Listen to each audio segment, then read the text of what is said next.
Welcome to MellyS the Story Collector Web TV, where each week we bring you inspiring stories from courageous individuals about the moments and experiences that have shaped their lives. Now imagine for a moment that boogeyman that used to be hiding under your bed as a child. Now imagine what would happen if that greatest fear became a reality. In today's show, Belinda is going to share the story of when she was attacked by the boogeyman under her bed. But most importantly, how she found the courage to live through this attack and use it as inspiration and hope for others.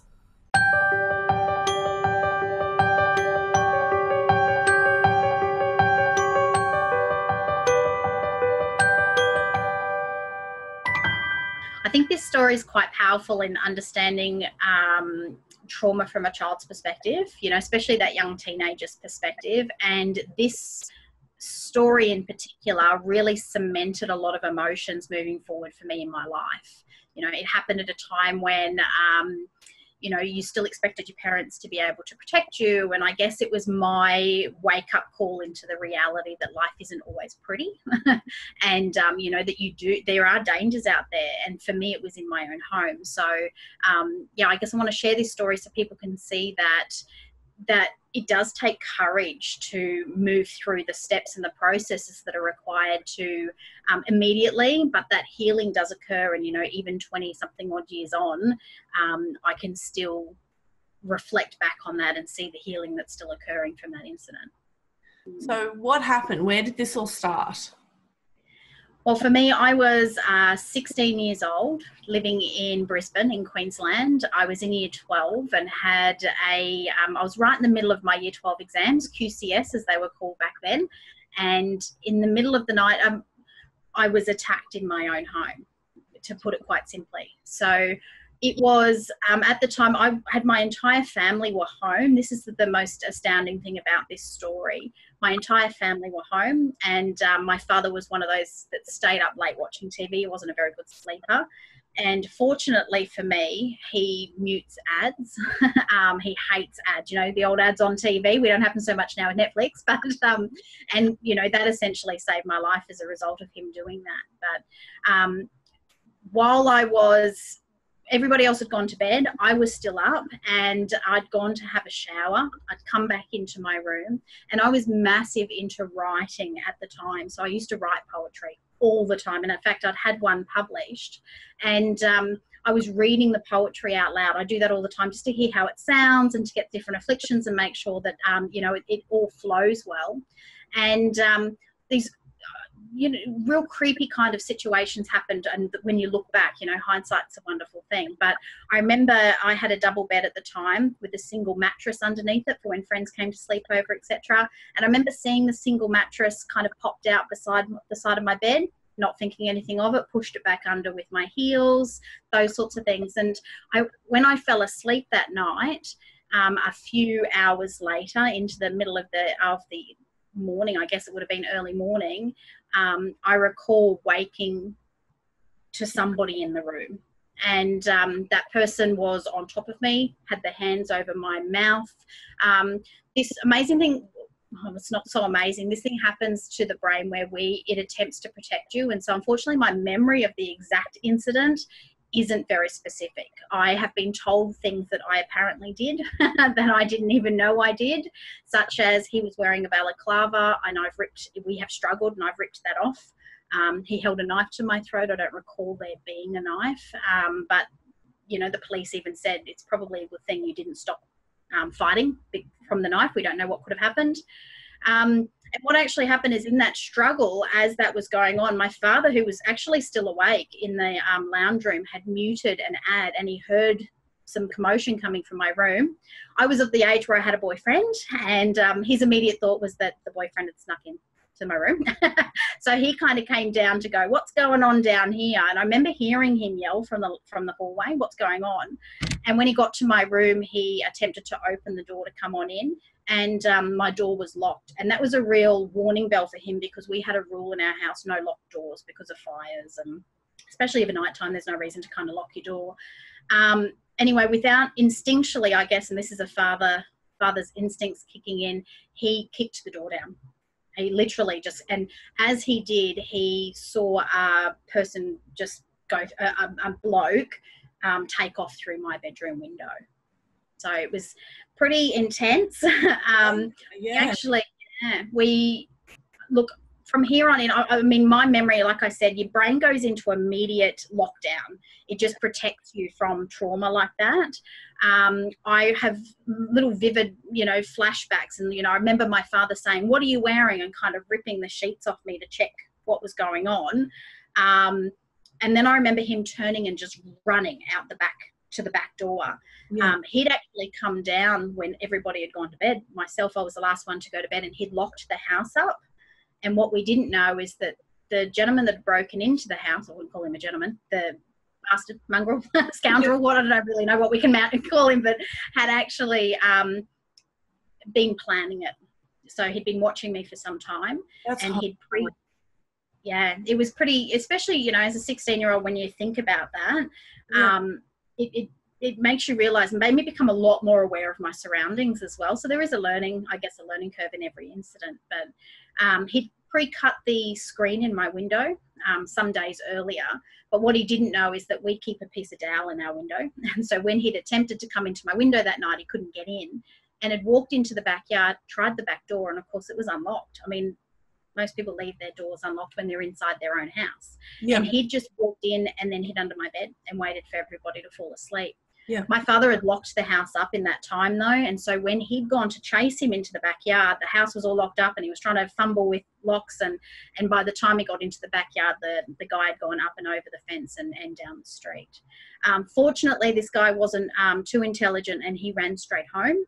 So by the time the police arrived and the sniffer dogs and those kind of things, they were able to track him straight to his front door, literally. So, but I remember my father coming in. I remember him taking off. I remember lying there thinking, what's just happened? My first thought was that my boyfriend had come in and my dad had just caught her. Like, I hadn't connected the dots that I wasn't in that moment, hadn't been safe. I don't even know what was going on, in all honesty. And, it wasn't until when the forensics unit turned up and they'd flipped my bed upside down and they'd fingerprinted underneath it, and I saw these 10 clear fingerprints underneath the bed, that the reality hit. And I remember that moment. I remember sitting there, my breathing went real shallow, my body started convulsing. I went into, what the doctors call shock. And all of a sudden I kind of looked in the mirror and I had bruises around my neck and I was bleeding, and I was just like, oh my God, hang on. Something's happened to me, and it was a real, I mean, I didn't know at the time, even that in that moment, I didn't know the police already had somebody in custody. They didn't tell me that.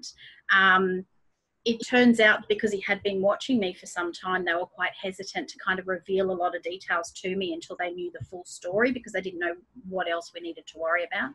Yeah. But that's not, the trauma of that incident in that moment isn't what created the most trauma in my life for me.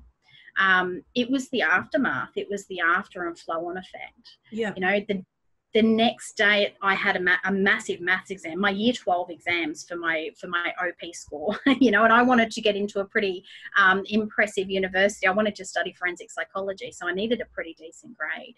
And I remember sitting in my maths class the next day, and the police had said, had kind of hinted that it was somebody who I knew, and which it often is, right? A lot of the time the statistics show it's somebody we know. And I remember looking around, and I was the only female. I did advanced maths in year 12 and I was the only female in that class. And all of a sudden I had a full-blown anxiety attack. I'd never had one before. And it was, to me, somebody in that room had done it.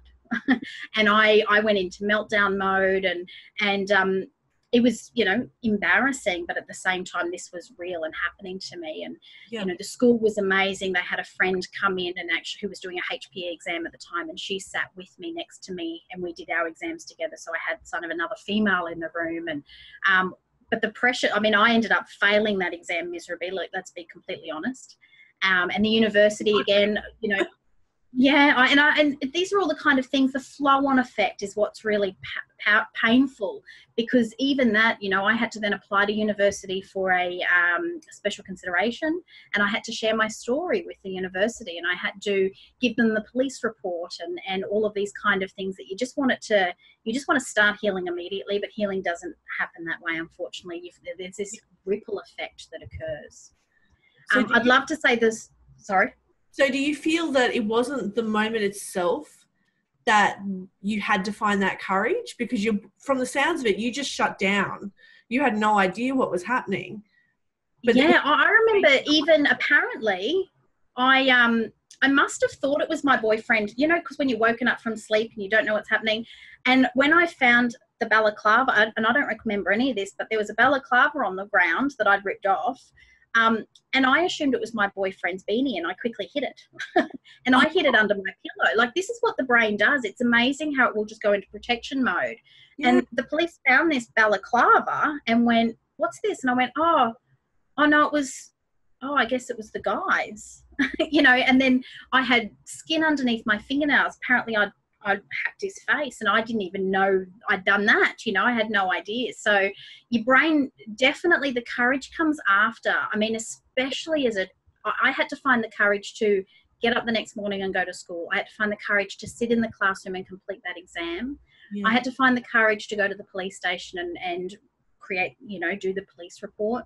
I had to find the courage to send, all this time I didn't know who this guy was. I was like the only person as the victim who had never seen his face. The police had, my parents had, you know, they were able to. I guess I was a minor. And I remember going into court on the day he was sentenced, and they actually brought me into a balcony at the top, and he was brought in underneath. So I didn't have to face, you know, the severity of it being a minor. And to this day, I still don't know what he looks like. I'm nearly 40 and I still have no idea what this guy's face looks like. And it terrifies me that I could walk down the street any day and he could be walking towards me and he'd know who I was and I wouldn't know who he was. Yeah. So it was that kind of courage to go about. The courts did put a 3-year restraining order on him after parole. So he was sentenced. He got 12 months in jail. Look, you know, I know what I know about the justice system. Apparently that was the best they could do at the time. He ended up getting done for break and enter with circumstances of aggravation, which is a little bit, you know, and I guess you go through that process of being angry that that's it. Like, that's all he's being charged with. You know, he had possession of a weapon. He was, you know, intent to whatever. I was extremely fortunate. I was not sexually assaulted that night and I wasn't murdered. But it was very possible both could have been in his mind. Yeah. The brazen attack of doing it while the entire family are in the house, at the time he had an older brother in prison already. We learnt about this during the sentencing, and he was being released a month after this guy was sent to jail. And I feared that the older brother may go for some form of retribution. Yeah. So there was a 3-year restraining order put out against his whole family and my whole family, so that, you know, because you can imagine how my dad felt about the whole circumstance. Yeah. And when that 3 years was up, and I remember to the day, on the day that 3 years was up, locking myself in the house. You know, I was 19 and I'm like, he could literally come and knock on my front door now, legally. Yeah. You know, so and that's where who he was, because you didn't know what he looked like. No, and he was a local. He was somebody who lived very close to me, and that's how he'd come to, you know, see me around, I guess. I mean, it doesn't, the courage to just keep walking out your front door and keep doing what you're doing and to move on with that kind of knowledge in the back of your head. Yeah. For me, it didn't kind of end there, unfortunately. There was a close friend, well, I'm going to say acquaintance. I won't say close friend. You know, when you're 16, you've got a massive group of friends. Yeah. So it was one of my group of friends actually started, after this guy got out of prison, met him and started to date him. And she had unfortunately lost her partner. He had died earlier. And when I approached her family about because I wasn't aware if they knew that he had been in prison and what he was in prison, had been in prison for. I was asked to, very not politely, to back off, and that they were in love and that I had no right to get involved in their situation. And, you know, I was a kid. I was still a kid. I was 17. He was only in jail for a year. And I didn't know how to approach a situation like that. I mean, it took courage to even approach them in the first place and say, hey, and I spoke to this lady's mother. That's where I went as, you know, as the first port, and thought, I need to leave that in their hands to make decisions. Yeah. Unfortunately, that mother didn't take that information anywhere. She wanted her daughter to be happy. Understandably, I don't blame that mother at all, you know. She did what she thought was right and best at the time. But this poor girl went on to have 2 children with this man. He was a man at that point in time, and lived a horrific life of domestic abuse. I know that because last year she reached out to me and said, I've been wanting to say this to you for 21 years. Can we talk? She was really, really angry at me, because she had obviously since found out this information, really angry at me, that I had not attempted to stop her being in this relationship back when we were 17. And she wasn't aware of the knowledge that I had attempted to do that. And so, you know, I guess for me, the incident itself, it happened. I had no control over it. Bad things happen to good people, and you can't control when or where or how. There was some huge learning curves that came from it. I learned to be more vigilant of my surroundings. If things seem out of place, there may be reasons. You know, a mattress under the bed shouldn't have been pushed out, for example. You know, being more vigilant and aware of that. You know, being, I guess, knowing that the aftermath, when somebody has experienced trauma, the aftermath is where the trauma actually starts to be cemented, not the actual incident. You know, it's the things they have to go through after, and finding that courage to actually process through that. I mean, let's be honest, that could have led me to being a rebellious, drug taking, you know, off the rails kind of teen. I could have entered my early adulthood really messed up. Yeah, you'd want to disconnect from it even happening, and you'd do whatever you could to disconnect from it. That's right. And even things like, you know, how I feel about males. Look, the unpleasant side of things, I started wetting the bed at the age of 16 as a, you know, in my sleep. I spent many, many years. I met my husband when I was 22. So, you know, 6 years later, and I still couldn't sleep on a bed that wasn't an ensemble that touched the ground. If there was ever a bed that had a gap under it, then I couldn't sleep on that bed. You know, I mean, this is kind of thing that trauma happens, that creates trauma in our lives, or, you know, that trauma can create. It creates this flow-on effect. And every single night going in, it's sleeping, you know, if I had to sleep in a bed with a gap under the ground, the courage it took to do that. I mean, courage doesn't have to be a big act. Sometimes it's just those real little things that just the next day rolls into the next day, and you do that one thing that just helps moving you through that trauma into a different place. The biggest, most amazing moment for me was last year when this girl and I talked, and after 21 years I was able to say, I'm sorry that I could, you know, I thought about her for 21 years, and I thought I should have done more, and I thought, you know, and she was able to say to me, you were a child and this is not on you. You know, he is the one that we both need to direct all of our, I don't want to say anger, because I'm not angry, but, you know, all of those emotions towards, because he's the only one that's done any harm here. Not her, not I, not, you know, anybody else in that situation. I mean, I like I said, I wrote poetry. It was, I wanted to be an author. That was kind of what I was going to do. I was going to be a poet.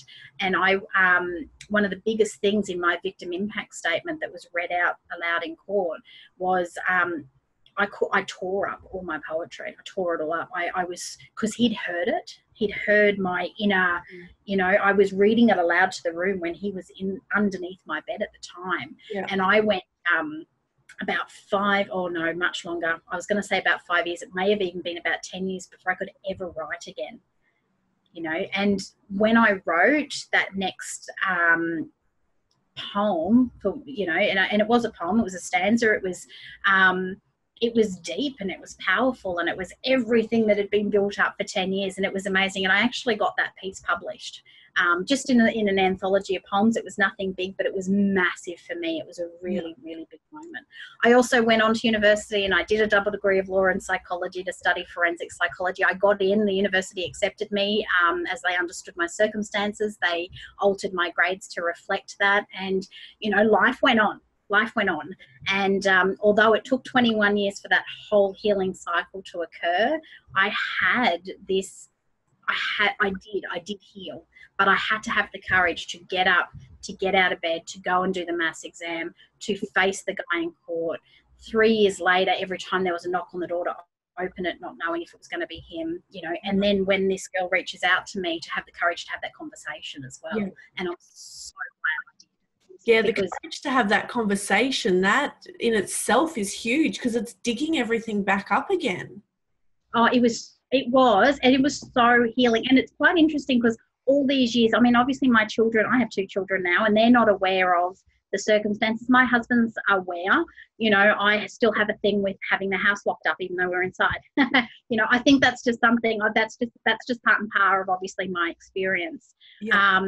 And so when I had that conversation, and then I sat down that night and I said to him, oh my God, and it was through Facebook. I mean, we can bitch and whinge all we want about social media, but can I tell you, it has done, I've read stories of families reconnecting, and for me, if social media does nothing else, it actually connected this girl and I to have that conversation. And I felt from that moment, all of that leave me, just shift and leave. Like I think I could actually run into this guy in the street if I ever knew who he was. I won't, but, you know, I felt like I could run into him and just kind of walk on without feeling or wanting to, you know, say or do anything. So that was massive, absolutely massive for me. Yeah. So this has all led into what you do now. So do you work with a lot of people who've been through similar traumatic experiences? I do. Look, I'm a spiritual teacher now, and so, you know, through that was part and parcel of my childhood. And obviously, you know, everybody has a story. Everybody does. And my stories led me to do what I do now. I work with a lot of people that have experienced trauma that are just trying to heal from it, you know, not the trauma itself, but as I mentioned, that ripple, that after effect, the flow on, and how you can see that 20 years later, this can actually still be affecting you on some level, whether you acknowledge it or not. You know, biologically, your body, your cells hold on to this trauma in some way, shape or form. So yeah, it definitely has impacted me. What I do now is getting people to the place that I am, you know, and even it was only last year I got that complete circle completed for healing for myself from this particular incident at 16. And so, yeah, working with people to actually allow them to come that full circle or create that circle themselves. I wish I'd had, maybe if I'd had a bit more courage, I could have reached out to this girl, but, you know, the courage she had to reach out to me, and her story, it's not mine to share, so I won't, but her story was horrific. You know, what she endured and what she went through. So the courage that she displayed to reach out and actually have that closure, even with me, I think is really powerful for both of us as well.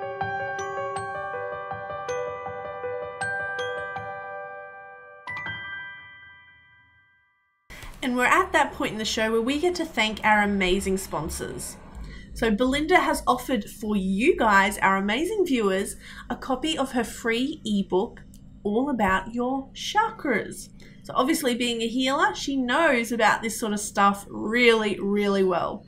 So if you would like to get your hands on that ebook, jump to the link somewhere on the screen here and make sure you say hello to her as well online. Let her know how her story has impacted you. One of the big things we are very, very passionate about here at MellyS and the people I interview, we want to know the impact our stories are having out in the world. So please connect with us. Let us know how you feel and how this story has impacted on your life as well. And we'll see you next week, same time, same place, for another inspiring story. Love and kindness, my friends. Mwah.